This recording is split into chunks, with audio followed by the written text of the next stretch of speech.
አብርሃም ተንጨረጨረ። ሩትዬ የደስታ ፍቅር በይፋ ተቀበለች፣ አዲስ ህይወት ጀመረች። እንግዲህ አብርሃም ደግሞ ዛሬ የሚገርም ንግግር። ይሄ ምን ይመስላል? በእናታችሁ አንተ እኮ ነህ እንደውም ተገላገለች እሷ ማለት ነው። አንተ ሳትሆን እሷ ናት የተገላገለችው ከአንተ ህይወት ከኔ ህይወት ወጥተሻል። እንደውም ሌላ ሰው ማግኘትሽ እኔን እረፍት ሰጥቶኛል።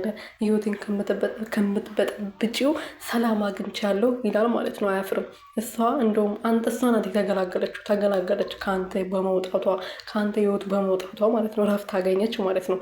አንተ እኔ ምን እንደማወራ አላውቅም። ሰላም ሰላም ቤተሰብ እንዴት ናችሁ? ደህና ናችሁ? ያለው እግዚአብሔር ይመስገን። ያላችሁበት ሰላማችሁ ብዝት ትረፍርፍ ይበልልኝ። እኔ ውድና ወርቅ እንቁ የሆናችሁ ቤተሰቦቼ እንግዲህ ሩትዬ፣ ሜሪ፣ ዳኒ ዛሬ አብርሃምን እያሳበዱልን ነበረ። እኔ በጣም ደስ ብሎኛል። ምክንያቱም አብርሃም እንዲንጨረጨር፣ እንዲናደድ፣ እንዲቅጥል እንዲል ነው የምፈልገው። ሩትዬ ራሷን ህይወት ጀምራ በቃ ከሱ ህይወት ወጣ ደስተኛ ሆና እንድትኖር ነው የምፈልገው እና እንደዚህ ስለተፈጠረ ደግሞ ደስ ብሎኛል። ደስታ ያው ለሷ አይሆንም እናውቃለን፣ ግን አብርሃም እንዲናደድ አብርሃም እንዲጨረጨር እንኳን እንደዚህ ያደረገች ነው የምለው። እኔ ምንም አስጥንትን ሩትዬ ለምንም ጥፋት አላየውም ዛሬ ማለት ነው። ትናንት ደግሞ ያው ሜሪና ዳኒ ምናምን ትንሽ ተጨቃጭቆ ነበር። ዛሬ እንደዚህ በፍቅር ስለመጡ እኔ በጣም ነው ደስ ያለኝ። መድኃኒዓለም ከዚህ በላይ ፍቅራቸውን ያብዛላቸው።